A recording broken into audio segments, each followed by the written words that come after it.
Hello friends, welcome back to पढ़ाई की पोथी। आई होप कि आप सभी स्वस्थ होंगे, मस्त होंगे, बेहतर होंगे और निरंतर अपनी तैयारी के माध्यम से सफलता का मार्ग प्रशस्त कर रहे होंगे। तो चलिए स्टार्ट करते हैं आज के सेशन को, जिसमें हम डिस्कस करने वाले हैं हिंदी व्याकरण के अंतर्गत आने वाले महत्वपूर्ण टॉपिक विलोम शब्द को।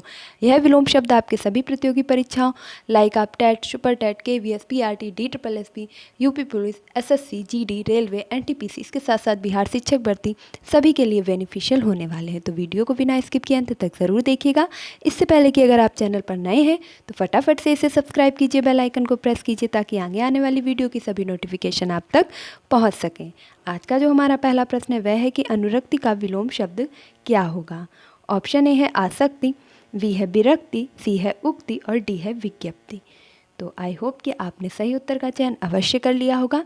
तो यहाँ पर जो राइट आंसर होगा वह हो जाएगा option number B is the right answer. अनुरक्ति का सही विलोम शब्द होगा विरक्ति। और ये सभी प्रश्न आपके पिछली परीक्षाओं में पूछे जा चुके हैं। तो अगला प्रश्न लेंगे और अगला जो आपके सामने शब्द दिया गया वह है स्वप्न।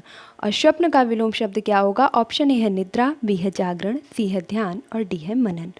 तो यहाँ पर जो राइट आंसर बनेगा वह हो जाएगा option number B is the right answer. स्वप्न का सही विलोम शब्द होगा जागरण। Option number B is the right answer.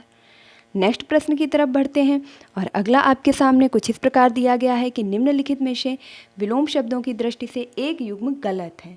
यानी कि आपको जो 4 विकल्प दिए गए हैं इनमें से 3 विकल्प सही होंगे, जो कि शब्द और विलोम शब्द बिल्कुल सही होंगे, लेकिन एक आपको गलत दिया गया है, उसी को चुनना है। ऑप्शन ए है विधि का निषेध होगा, बिल्कुल सही है। आवाहन का विसर्जन होगा, ये भी सही है। आग्रह का विग्रह होगा और नेक्स्ट देखेंगे अमीय का हलाहल। तो देखिए अमीय माने तो अमृत होता है और हलाहल माने विष यानी कि जहर होता है, तो ये भी बिल्कुल ठीक है। लेकिन आग्रह का विग्रह नहीं होता है, जबकि संधि का विलोम क्या होता है, विग्रह होता है। संधि का विलोम क्या होता है, विग्रह होता है। तो यहाँ पर ऑप्शन सी ही आपका गलत दिया गया है और आपके जो प्रश्न में पूछा गया था वह गलत मिलान ही पूछा गया था, इसलिए आपका ऑप्शन सी बिल्कुल करेक्ट हो जाता है। नेक्स्ट प्रश्न की तरफ बढ़ेंगे और अगला है आपके सामने विलोम शब्दों की दृष्टि से इनमें से सही युग्म है, कौन सा युग्म सही है। ऑप्शन ए है आकीर्ण का विकीर्ण होगा, ईर्षिप्त का अभीप्सित होगा, सी है आद्रत का निराद्रत होगा और डी है दोष का सदोष होगा। तो अब आप बहुत ही सावधानी से इस प्रश्न का जो है उत्तर दीजिएगा कि इनमें से कौन सा युग्म सही दिया गया है। आई होप आपने सही उत्तर का चयन अवश्य कर लिया होगा। तो यहाँ पर जो राइट आंसर बनेगा वह हो जाएगा option number C is the right answer. आद्रत का निराद्रत होता है और ये ऑप्शन आपका बिल्कुल सही है, जबकि संकीर्ण का विकीर्ण होता है, ईरिप्सित का जो है निरीप्सित होता है और दोष का सदोष, दोष यानी कि दोष है, सदोष मतलब दोष सहित, तो ये भी हो जाएगा। तो ये जो है गलत है आपकी, ये भी गलत है, ये भी गलत है। ऑप्शन सी आपका बिल्कुल करेक्ट हो जाता है। नेक्स्ट प्रश्न की तरफ बढ़ते हैं और अगला प्रश्न दिया गया है आविर्भूत। आविर्भूत का सही विलोम शब्द है। आविर्भूत का सही विलोम शब्द है। ऑप्शन ए है अनास्थ, बी है अनेकता, सी है तिरोभूत और डी है अनावृष्टि। तो आविर्भूत का जो सही विलोम शब्द होगा वह हो जाएगा तिरोभूत। Option number C is the right answer. अगले प्रश्न की तरफ बढ़ते हैं और नेक्स्ट है कि सूक्ष्म का शब्द विलोम है। जो सूक्ष्म है वह किस शब्द का विलोम शब्द है। ये सभी प्रश्न आपकी बहुत ही ऑथेंटिक परीक्षाएं हैं जिनका अच्छा खासा लेवल है। अब आपकी UP PCS RO ARO exam 2020 के अंतर्गत यह प्रश्न पूछा गया था। और अगला प्रश्न जो अब आप सॉल्व करने जा रहे हैं वह पूछा गया है DSSB असिस्टेंट टीचर 2015 के अंतर्गत। तो अब आप समझ सकते हैं कि ये जो आप यहाँ पर हल करेंगे विलोम शब्द, इन्हीं में से आपको कोई ना कोई विलोम शब्द अवश्य देखने को मिल जाएगा। तो सूक्ष्म का क्या होगा विलोम शब्द। ऑप्शन ए है सूक्ष्म ही होगा, ऑप्शन बी है सूक्ष्महीन होगा, सी है स्थूल होगा और डी होगा अस्थूल।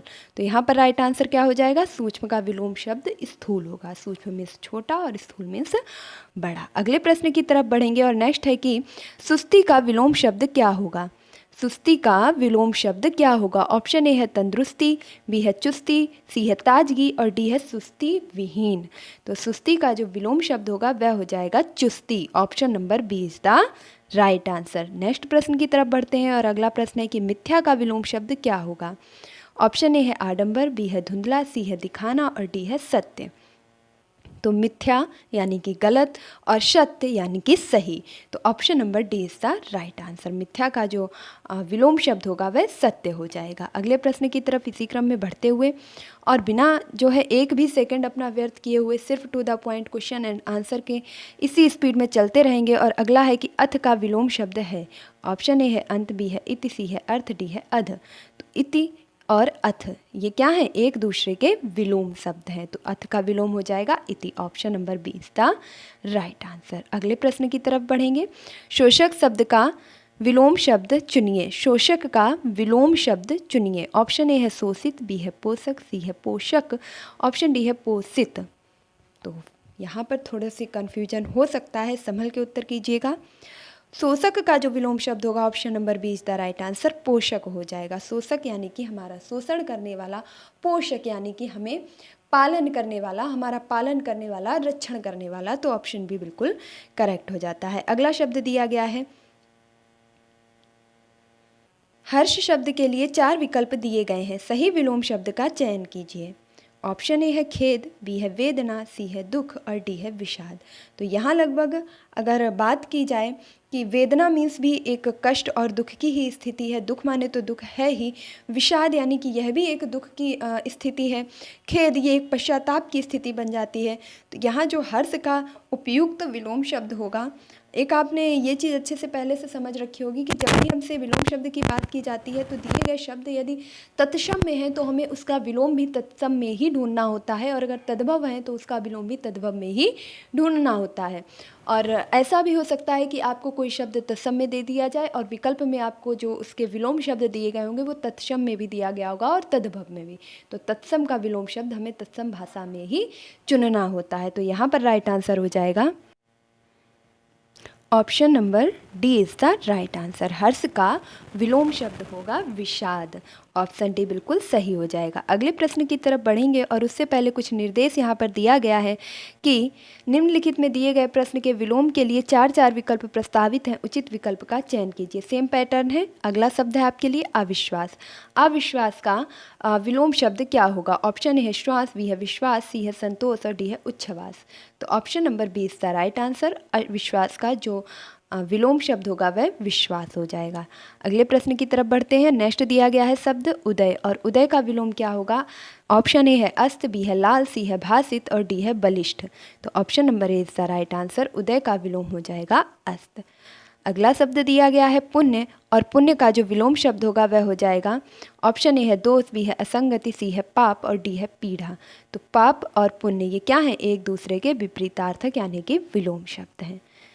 इसी क्रम में अगला शब्द आपको दिया गया है साक्षर, और साक्षर का विलोम शब्द क्या होगा? ये आपके इलाहाबाद उच्च न्यायालय भर्ती परीक्षा 2014 के अंतर्गत पूछा गया था। यहाँ से आपको एक ये भी समझ आ जाएगा कि जो विलोम शब्द की श्रृंखला होती है वो बहुत ज़्यादा कठिन नहीं होती है, बशर्ते हमें ज़रूरत होती है एक बेहतर प्रैक्टिस की, जिसके कारण हमारी जो छोटी छोटी सी गलतियाँ होती हैं वो सुधर जाती हैं, और एक बेहतर रिवीजन के कारण हम परीक्षा में प्रश्न को बिना दबाव के बहुत ही अजीब तरीके से सॉल्व कर पाते हैं। बाकी आते हुए भी कभी कभी प्रश्न गलत हो जाते हैं क्योंकि हम वहाँ पर कंफ्यूज हो जाते हैं काफ़ी लंबे समय से ना रिवीजन करने के कारण।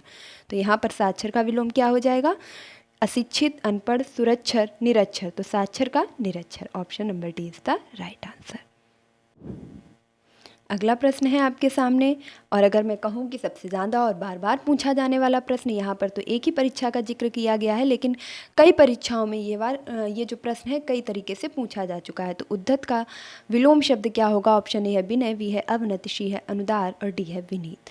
तो उद्धत का विलोम शब्द होगा विनीत। Option number B is the right answer.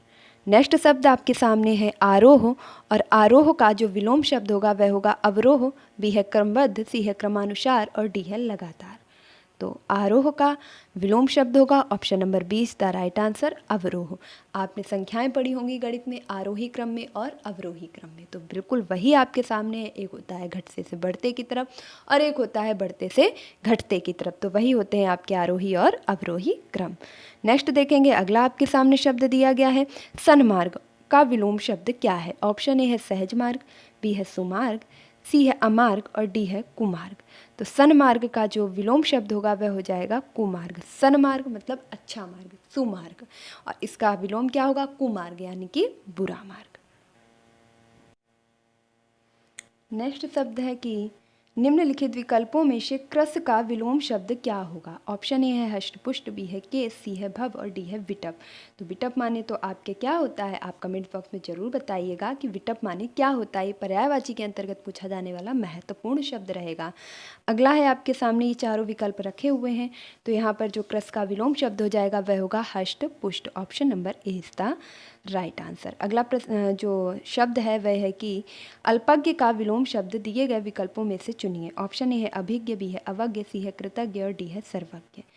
तो यहाँ पर राइट आंसर क्या होगा? अल्पज्ञ यानी कि कम जानने वाला, और सर्वज्ञ जो कि सब कुछ जानता है। तो option D is the right answer. Next शब्द दिया गया है अंतरंग, और अंतरंग का जो विलोम शब्द होगा वह क्या होगा? ऑप्शन ए है बाहरी, बी है बहिरंग, सी है ऊपरी और डी है बाह्य।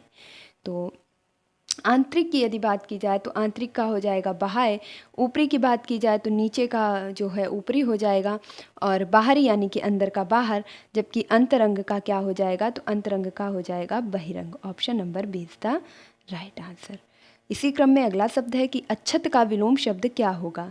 ऑप्शन ए है क्षति, बी है चावल, सी है विच्छत और डी है पूर्ण। तो अच्छत, अच्छत का मतलब होता है जिसे क्षति ना पहुंचाई गई हो, जो क्षति पूर्ण ना हो। तो पूर्ण मीन्स तो पूरा ही होता है, और अच्छत मतलब जिसमें पूरा ही है, कोई भी प्रकार की क्षति नहीं हुई है, तो ये तो पर्यायवाची में चला जाएगा। अच्छत चावल को कहते हैं, ये भी एक पर्यायवाची में चला जाएगा। लेकिन क्षति, अच्छत और क्षति, अच्छत क्षति नहीं पहुंचाएगी और क्षति मतलब क्षति पहुंचाई गई है। ऑप्शन ए आपका बिल्कुल करेक्ट हो जाएगा। नेक्स्ट देखेंगे अगला शब्द आपके सामने है कि निम्नलिखित में से अनुलोम विलोम युग्मों में से कोई एक युग्म सही नहीं है। सही नहीं वाला आपको चुनना है। तो अंतरंग का बहिरंग होगा, बिल्कुल सही है। उचित का अनुचित होगा, ये भी ठीक है। सुख का कष्ट और सुसाध्य का दुसाध्य, तो सुसाध्य अच्छा साध्य, दुसाध्य बुरा साध्य। लेकिन सुख का कष्ट, तो सुख का भैया कष्ट नहीं बल्कि सुख का क्या होगा? दुख होगा। सुख का दुख होगा, ना कि कष्ट होगा। अब यहाँ पर वही चीज़ आपकी सिद्ध हो जाती है कि तत्सम और तद्भव वाले शब्द, भले ही दुख का जो भाव है वो कष्ट के रूप में होता है, लेकिन सुख का जो विलोम है वह दुख होता है, ना कि कष्ट होता है। तो अगले प्रश्न की तरफ बढ़ेंगे, और अगला है कि मृषण का विलोम क्या होता है? मृषण का विलोम शब्द क्या है? ऑप्शन ए है कम, बी है रुच्छ, सी है साबुत और डी है गाफिल। तो मृषण का होता है रुच्छ। Option number B is the right answer. अगले विलोम शब्द की तरफ बढ़ते हैं, और दिया गया है अभिज्ञ। अभिज्ञ का विलोम शब्द क्या होगा? ऑप्शन ए है अज्ञ, बी है नज्ञ, सी है प्रज्ञ, डी है चतुर। अभिज्ञ यानी कि जिसे किसी भी चीज़ का ज्ञान ना हो, और भिज्ञ या अज्ञ कह सकते हैं, अज्ञ या अभिज्ञ जिसे किसी चीज़, एक सेकंड। तो यहाँ पर आपका जो राइट आंसर बनेगा बिल्कुल सही है। अभिज्ञ जिसे किसी चीज़ का ज्ञान ना हो, और अज्ञ जिसे किसी चीज़ का ज्ञान हो। तो अभिज्ञ का विलोम हो जाएगा अज्ञ। Option number A is the right answer. Next शब्द दिया गया है निरर्थक, और निरर्थक का जो विलोम शब्द होगा वह हो जाएगा ऑप्शन ए सार्थक, बी है अर्थक, सी है निरर्थ और डी है निरच्छ। तो निरर्थक का हो जाएगा सार्थक। Option number A is the right answer. इसी क्रम में अगला आपके सामने है, और वह कुछ इस प्रकार से दिया गया है। पैटर्न थोड़ा सा चेंज है, लेकिन चीज़ें वही हैं कि विलोम शब्दों, वन सेकेंड, विलोम शब्दों के सही युग्म का चयन कीजिए। पक्षपाती, निष्पक्ष, प्राचीन, नवीन, बलवान, निर्बल। तो क्या इनमें सभी सही हैं या कोई एक सही है? तो यहाँ पर राइट आंसर क्या होगा? उपरोक्त सभी सही है। Option number D is the right answer. और अगला प्रश्न है आपके सामने कि उद्घाटन का विलोम शब्द है। ऑप्शन ए समाप्ति, बी है लोकार्पण, सी है विमोचन और डी है समापन। तो उद्घाटन किसी चीज़ का प्रारंभ हो गया, और समापन किसी चीज़ की समाप्ति हो गई। तो उद्घाटन का विलोम शब्द क्या होगा? समापन। Option number D is the right answer. तो आज के लिए 30 विलोम शब्द आपके लिए सफिशिएंट होंगे। आपको इससे ज़्यादा प्रश्न चाहिए एक ही वीडियो में, तो आप कमेंट बॉक्स में ज़रूर बताइएगा। आई होप कि आज का वीडियो आपको ज़रूर पसंद आया होगा, अपनी परीक्षा की दृष्टि से हेल्पफुल लगा होगा। तो आपको वीडियो कैसा लगा अपनी राय कमेंट बॉक्स में दे सकते हैं। और इससे पहले कि अगर आप चैनल पर नए हैं और आपने अभी तक चैनल को सब्सक्राइब नहीं किया है तो क्या कर रहे हैं, फटाफट से सब्सक्राइब कीजिए, बेल आइकन को प्रेस कीजिए, ताकि आगे आने वाली वीडियो की सभी नोटिफिकेशन आप तक पहुँच सके। मिलती हूँ अपने नेक्स्ट वीडियो में, तब तक के लिए खुश रहिए, मस्त रहिए, पढ़ाई में निरंतरता बनाए रखिए, अपने माता पिता गुरुजनों का होगा सम्मान कीजिए और पढ़ाई की पोथी को सपोर्ट कीजिए। क्वेश्चंस की संख्या अगर आप कहेंगे तो नेक्स्ट वीडियो में 50, 100, 60 जैसे भी हो पाएंगे क्वेश्चंस पढ़ाने की पूरी कोशिश की जाएगी। तो इसी उम्मीद के साथ कि आपने वीडियो को ज़रूर लाइक किया होगा, शेयर किया होगा और चैनल को सब्सक्राइब किया होगा। Thank you for watching this video. Please like, share and subscribe.